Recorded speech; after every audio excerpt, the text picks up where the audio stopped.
குழந்தை பருவத்துல நகம் வெட்ட, குளிக்க, சீருடை உடுத்த, டை கட்ட, பேட்ச் குத்துவதற்கு என்று என்னென்னவோ கற்றுத் தருகிறார்கள் பெற்றோர்கள். ஆனால் எல்லோரும் சேர்ந்து ஒற்றுமையுடன் வாழ வேண்டும் என்கிற கூட்டுணர்வை சொல்லித் தருவதில்லை. சமூக சேவையில் ஈடுபடுகிற பிள்ளைகளை பொறுப்பில்லாதவங்கன்னு திட்டுறாங்க பெற்றோருங்க. அட பல வீடுகளில் குழந்தைங்க டிவி நியூஸ் பார்க்க கூட பெற்றோருங்க அனுமதிப்பதில்லை.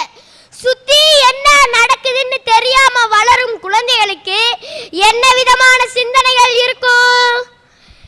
கல்யாணம் தான் கட்டிக்கிட்டு ஓடி போலாமா, இல்ல புள்ள குட்டி பெத்துக்கிட்டு கட்டிக்கலாமா என்று பள்ளி மாணவி ஆண்டு விழாவில் தன் மகள் நடிகையாகி டான்ஸ் ஆடும் போது கைத்தட்டி ரசிக்கிற பெற்றோர்கள் அந்த சிறுமி வளர்ந்து நிஜமாகவே ஒருவனோடு ஓடி போகும்போது கலாச்சாரம் கெட்டுவிட்டதாக அழுது தீர்ப்பது ஏங்க? மாலை முழுவதும் விளையாட்டுங்கிற பாட்டோட அர்த்தம் தெரியாம அது 500 முறை மாலை முழுவதும் ஹோம்வொர்க் எழுத வைக்கிறாங்க பெற்றோருங்க. குழந்தைங்க தாங்க ஒரு சமூகத்தின் கண்ணாடி. துரோகம், வஞ்சகம், சுயநலம் என ஒரு சமூகத்திலும் இருக்கிற எல்லா நோய்களும் குழந்தைகளுக்கு எளிதில் தொற்றக்கூடிய தொற்று வியாதிகள். குழந்தைங்க முன்னாடி பெற்றோருங்க எப்படி நடந்துக்கிறாங்களோ அதுபோல 2 மடங்கு குழந்தைங்க நடந்துப்பாங்க. ஏன்னா தாய் 8 அடி பாஞ்சா குட்டி 16 அடி தானே பாயும். சாப்பாட்டுல உப்பு இல்லன்னு தட்ட அப்பா தூக்கி எறிஞ்சா குழந்தையும் தூக்கி எறியத்தானே செய்யும். அப்பாவை அடிக்க முடியாத அம்மா எங்களை அடிச்சு நொறுக்குவாங்க. இப்படிதாங்க வன்முறை ஆரம்பிக்குது. குழந்தை வளர்ப்புங்கிறது ஒரு அற்புதமான கலை. அது நிறைய பெற்றோர்களுக்கு தெரியறதே இல்லை. கடமைக்கு பிள்ளையை பெற்று வளர்க்கிறாங்க. ஒரு குழந்தைனோ அன்பு செலுத்த நேரமற்ற தாயும் தந்தையும் எவ்வளவு பணம் சம்பாதித்தாலும் அது விஷலுக்கு இறைத்த நீர்தான். கவனம் வேணுங்க. அன்பு குறையிற இடம்தான் அத்தனை குற்றங்களுக்கும் ஆரம்பம். இங்க உள்ளவங்கள ஒண்ணு கேட்கிறேன், எத்தனை பேரு உங்க குழந்தைங்க முன்னாடி மதம் இருந்தாம புகைப்பிடிக்காம இருக்கீங்க? சொல்லுங்க. மீண்டும் சொல்றேன், ஒரு குழந்தை திருடுனா, போய் பேசுனா, ஏமாற்றா, கீழ்ப்படிய மறுத்தா அந்த தவறு குழந்தையோடது இல்ல, குற்றம் உங்க பெற்றோர்களது. ஐயா உங்களை ஒண்ணு கேட்கிறேன், சின்ன வயசுல நீங்க குறும்பு பண்ணாம இருந்திருக்கீங்களா? நான் குறும்பு பண்ணக்கூடாதுன்னு சொல்லவே இல்லையே. இனித்தால் தான் கரும்பு, இளம் வயதில் செய்தால் தான் குறும்பு. நீங்க குறும்பு பண்ணிருக்கீங்க? நிச்சயமா. நிறைய பெற்றோருங்க அவங்க குழந்தைங்க குறும்பு பண்ணுதுன்னு ஹாஸ்டல்ல கொண்டு போய் விட்டுறாங்க. அப்ப எப்படிங்க அந்த குழந்தைங்களுக்கு அவங்க அப்பா அம்மா மேல பிற்காலத்துல அன்பு வரும்? ஹாஸ்டல்ல தங்கி படிக்கிற ஒரு குழந்தையோட கண்ணீர் பாடல் தான் இது, கேளுங்க.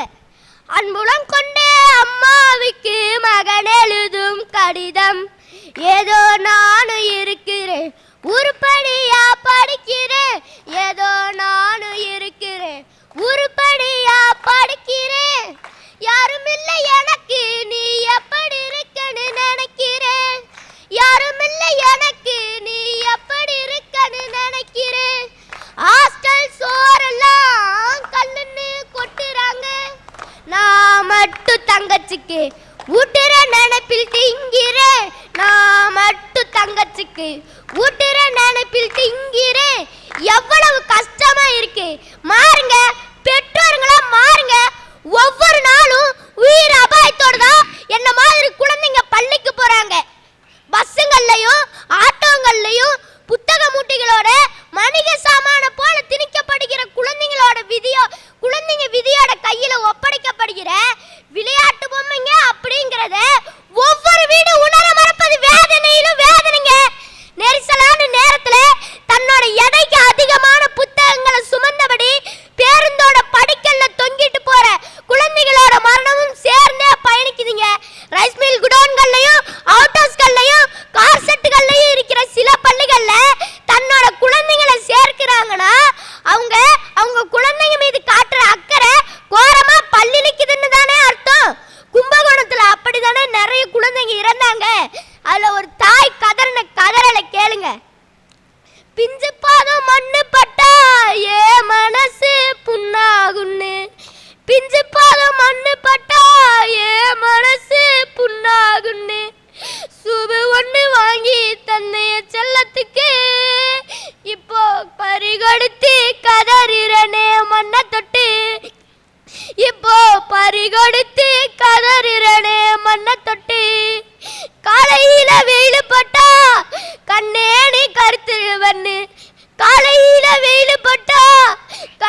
உள்ளத்தையே, இப்போ தொட்டு பார்க்க முடியலையே அங்கத்தையே.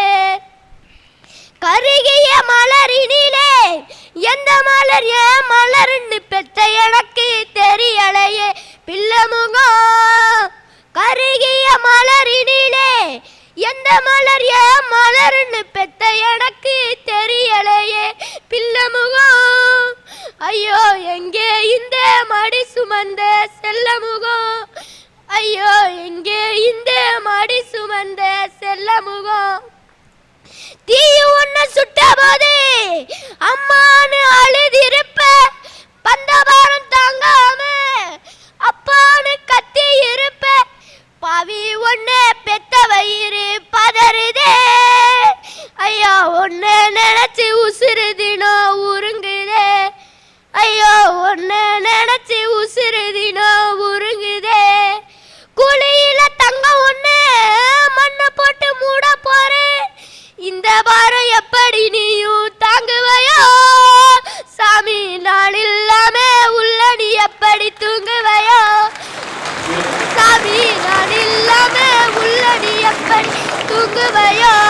இதெல்லாம் முதல்லயே அவங்க பெற்றோருங்க நினைச்சிருப்பாங்கன்னா இந்த மாதிரி அவளும் அவங்களுக்கு வந்திருக்க தேவை. பல கோடி குழந்தைங்க கண்கள் பார்க்கிற ஒரு விளையாட்டு மைதானம். ரெண்டு வீரர்களுக்குள்ள ஏதோ கசப்பு. உலகமே கொண்டாடுகிற பிரான்சன் வீரர் ஜிடேன் தன் தலையால இத்தாலி நாட்டு வீரரை முரட்டுத்தனமா முட்டி தள்ளினாரு. உலகமே அதிர்ந்துச்சு. பிறகு தன் தவற உணர்ந்த ஜிடேன் குழந்தைகளிடம் மன்னிப்பு கேட்டுக் கொள்கிறேன் என்று குற்ற உணர்வோட மன்னிப்பு கேட்டார். அதுதாங்க ஒரு மனுஷனோட மனப்பக்குவம். தவற உணர்ந்து குழந்தைங்க கிட்ட மன்னிப்பு கேட்ட ஜிடேனோட மனப்பக்குவம் இன்னைக்கு நிறைய பேர்கிட்ட இல்ல. தினம் தினம் உங்களோட கனவுகளுக்கும் ஆசைகளுக்கும் என்ன மாதிரி பல லட்சம் குழந்தைங்களை முட்டி தள்ளுறீங்க. அது தவறு அப்படிங்கறத உணராம இருக்கதாலதான் அதற்காக மன்னிப்பு கேட்கிற மனப்பக்குவம் நிறைய பேருக்கு வரல. ஆனா நாங்க எப்போதும் பெரியவங்களை மன்னிக்கிறோம்.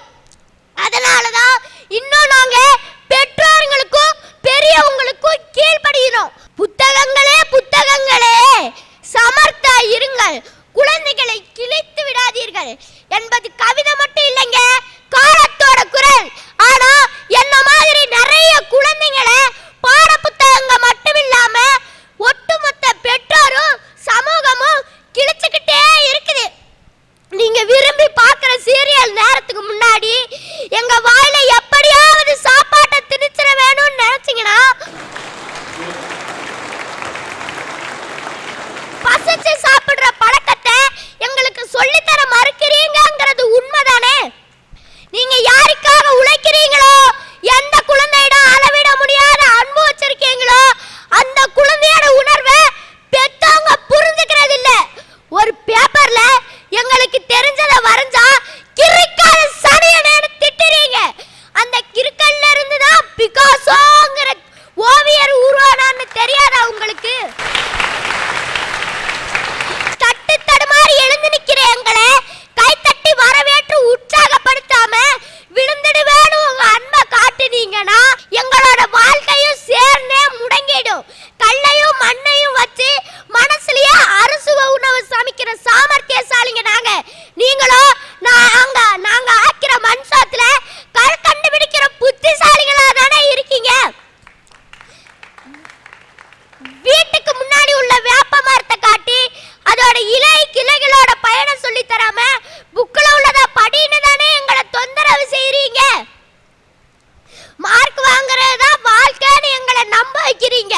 வீட்டுக்கு உள்ளேயும் பள்ளிக்கு வெளியே இருக்கிற உலகத்தோட அருமைய முதல்ல பெத்தவங்க உணரணும். 90 மார்க் வாங்குற எங்களை ஏன் 95 மார்க் வாங்குற, அதுக்காக இவ்வளவு பீஸ் கட்டுற அப்படின்னு கண்டிச்சீங்கன்னா வாழ்க்கையிலேயே நாங்க பெயில் ஆயிடுவோம். நாங்க நாட்டை எப்படிங்க வளமானதா மாத்துறது? எந்த குழந்தையும் நல்ல குழந்தை தான் மண்ணில் பிறக்கையிலே அவர் நல்லவராவதும் தீயவராவதும் அன்னை வளர்ப்பினிலே, அன்னை வளர்ப்பினிலே. ஆமாங்க, நாங்க நல்லவங்க ஆகிறதும் தீயவங்க ஆகிறதும் பெத்தவங்க வளர்ப்புல தான் இருக்கு.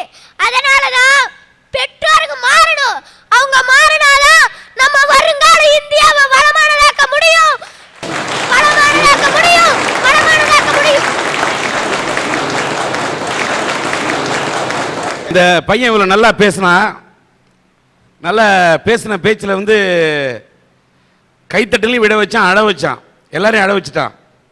இந்த பையன் ஒரு சாதாரண தேயிலை தோட்ட தொழிலாளியுடைய பையன்.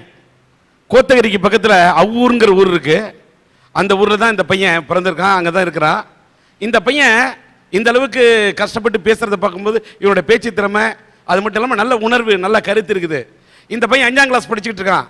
இன்னைக்கு சன் டிவியினுடைய அரட்டை அரங்கத்தில் இந்த அளவுக்கு இவன் பேசுறத பார்த்துட்டு சன் டிவியினுடைய அரட்டை அரங்கத்தின் சார்பில் என்ன முடிவு பண்ணிருக்கோம்னா, இவன் 5ஆம் கிளாஸ்லேருந்து கல்லூரி படிக்கிற வரை இவனுடைய படிப்பு செலவை அரட்டை அரங்கம், சன் டிவியினுடைய அரட்டை அரங்கம் அதை ஏற்றுக்கொள்ளும் என்ற இந்த கருத்தை ஒரு நெறியாளர் என்ற முறையில் உங்களுக்கிடம் நான் தெரிவித்துக் கொள்கின்றேன். இந்த முத்து இன்றைக்கு இப்படி ஒவ்வொரு கருத்தையும் முத்து முத்தாக எடுத்து வைத்தான் என்று சொன்னால், இந்த விளக்கை தூண்டிவிட்டது யார் என்று சொன்னால் இவனுடைய ஆசிரியர் என்ற நல்ல முத்து. அந்த நல்ல முத்து உருவாக்கிய நல்ல முத்து. நல்ல முத்து அவர்களை நான் மனதார பாராட்டுகின்றேன். அவரை மேடை கிடைக்கின்றேன். அவரை வாழ்த்த அவருக்கு ஒரு பொன்னாடை போர்த்த விரும்புகின்றோம்.